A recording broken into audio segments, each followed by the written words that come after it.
Oi pessoal, assunto novo agora, nós vamos falar da proteção. Nesse vídeo especificamente, vamos focar no modelo 3D, ok? Veja como é fácil.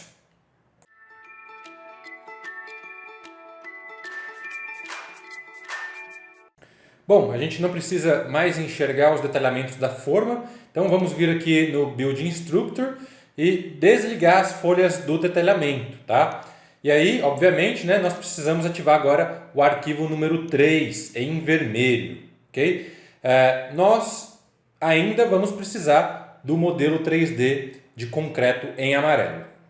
Legal. O Allplan possui uma ferramenta que gera o modelo 3D de um cabo meio genérico, tá? E foi essa ferramenta que nós usamos no treinamento essencial. Mas para esse treinamento eu decidi fazer algo um pouco diferente. A ferramenta nativa do Allplan, ele gera um cabo por meio das ferramentas de programação do Allplan chamada Smart Parts, ok? O que eu for fazer agora você não precisa replicar, é só para ficar mais claro para vocês, o que eu fiz e aonde que eu quero chegar.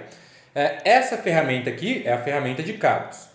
Então abri ela, aqui está a interface, eu vou colocar o cabo aqui na tela. Quando eu passo o mouse por cima agora do elemento, a janela mostra para mim que isso é um Smart Part. Então esse elemento foi feito dentro de uma das ferramentas de programação do Allplan, ok? Certo. Aqui em User Defined Object existe uma ferramenta chamada Modify Smart Part Using Script. Tá? Eu clico aqui no elemento, então eu abri o código que gera esse cabo. Então, como eu tenho conhecimento nessa linguagem de programação, eu fiz pequenas edições no código. Já vou mostrar para vocês o que eu fiz de diferente do nativo do Allplan.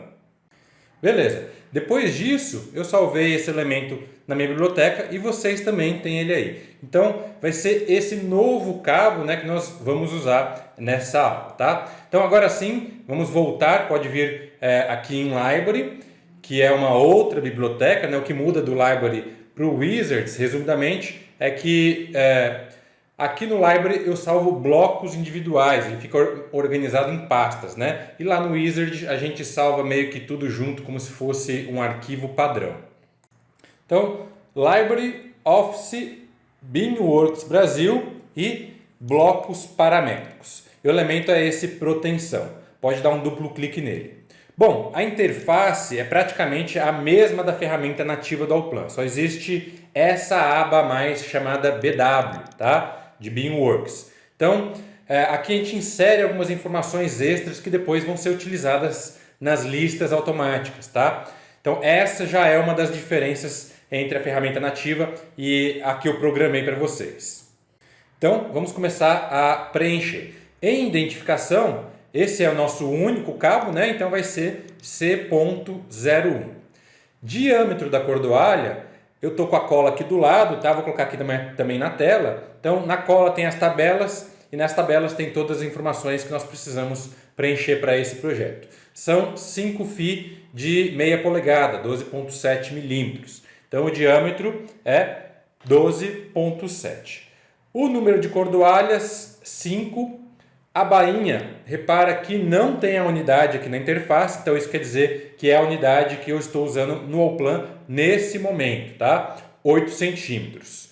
Força, 13,5 e alongamentos 5 centímetros de cada lado. O cabo é 100% simétrico.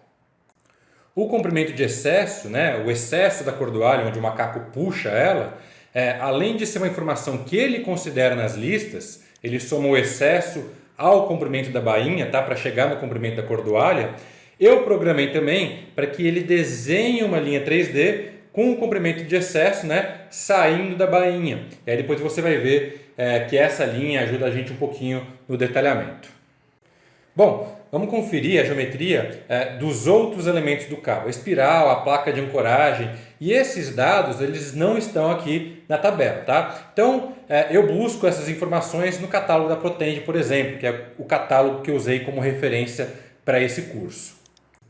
Vamos lá, na segunda aba aqui é a geometria da bainha, tá? Então o diâmetro é de 8 centímetros, a gente já preencheu lá na outra aba, tanto faz você preencher lá ou preencher aqui, a informação é a mesma, tá?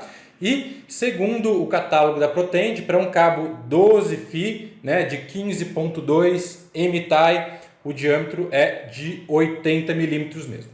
Pessoal, desculpa a cola nossa lá tá errada, tá? Tá como 5 cordoalhas Fi de 12.7, mas era para ser 12 Fi de 15.2, tá? Erro meu, mas isso não vai interferir em nada no nosso curso, é só para a gente ter um exemplo para seguir.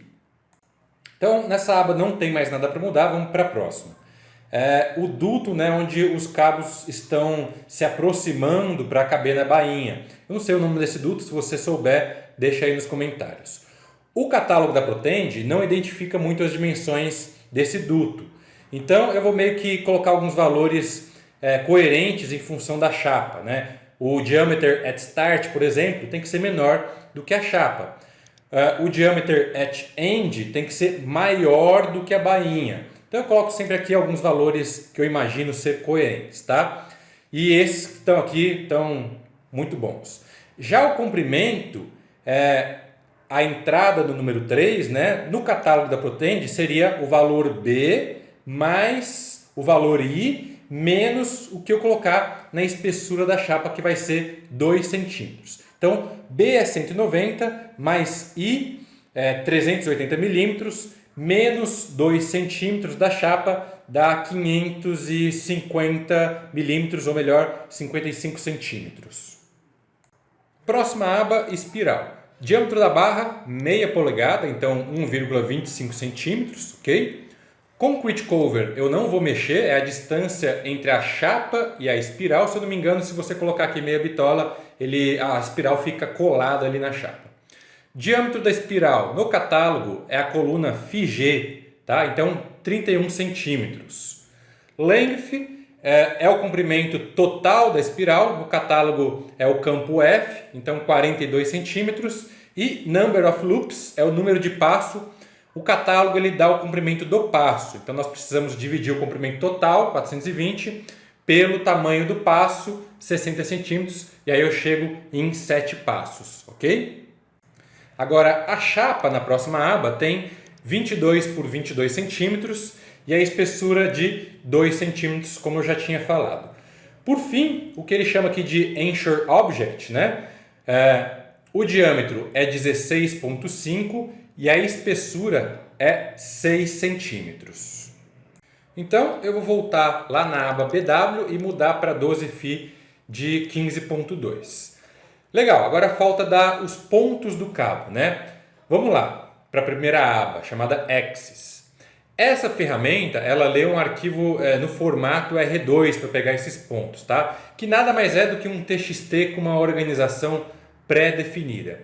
Eu consigo gerar esse arquivo aqui dentro do Allplan, tá? Nesse treinamento eu não vou te ensinar, porque no último eu já ensinei, mas eu vou deixar o link do vídeo onde eu ensino aqui na descrição e nos cards. Mas eu deixei o arquivo pronto dessa vez, tá? Então é só a gente carregar. Então eu vou clicar aqui nesse botão e nós vamos precisar encontrar o arquivo. Ele está lá em Favorites Office, naquela pasta onde eu deixei as colas, junto com os arquivos PDF, tá? Só você achar o arquivo e clicar em abrir. Muda para uma vista isométrica e repara aqui que ele pega pelo centro da placa, tá? Então é só você clicar aqui em qualquer lugar da tela, longe de um elemento, tá? Sempre que eu falar isso para você, clica aqui em algum lugar da tela para você pegar o midpoint, né, com o botão direito. Clica longe de algum elemento, porque se você clicar com o botão direito em cima ou muito perto de algum elemento, ele vai abrir outras opções, vai ter outra reação, tá? Então vem aqui em midpoint e vou clicar em 2 pontos do nicho, na diagonal do nicho, ok? Bom, para essa aula era só isso mesmo, mas fica aí que eu quero aproveitar e falar um pouco mais sobre esse arquivo de pontos para o cabo. A gente não vai fazer nada, vai ser só um bate-papo mesmo. No outro treinamento, eu ensino como gerar esse arquivo R2 aqui dentro do Allplan. Mas dá para pegar também os pontos do Excel, colar num TXT e salvar o arquivo e importar para cá, ok? Só tem que ficar atento com a formatação que esse arquivo tem que ter. Então eu vou abrir ele com vocês, com um editor de texto, só para mostrar, tá? Então a pasta estava aberta aqui já, eu vou clicar com o botão direito em cima do arquivo, abrir com, e vou procurar aqui o bloco de notas. Vamos lá, se você pretende fazer isso algum dia aí sozinho, anota as regras. Regra número 1. As duas primeiras linhas são ignoradas. Então, se você for criar o arquivo TXT, não coloque as coordenadas do cabo nas duas primeiras linhas. O que tiver escrito aqui não tem importância para a ferramenta, tá? Ele não vai ler. Regra número 2. Primeira, quarta e quinta coluna, repara que está tudo com zero. Então, elas precisam existir porque as coordenadas têm que vir na segunda e na terceira coluna. Regras número 3, 4 e 5. O separador de colunas é com vírgulas, o separador decimal é com ponto e a unidade é em metros. Gustavo, só uma dúvida. Se tem apenas duas colunas com as coordenadas, como é que eu consigo colocar a coordenada x, y e z? Boa pergunta, né? Então, a última regra. Se existem 50 pontos, as 50 primeiras linhas são as coordenadas x e y. E as outras 50 são as coordenadas x, novamente, então você pode repetir, e z. Tá? Então, para um cabo que você queira colocar 50 pontos, obrigatoriamente você tem que ter 100 linhas. Agora sim eu posso me despedir de vocês, eu espero que vocês tenham gostado. Um forte abraço, fiquem com Deus e eu aguardo vocês na próxima aula.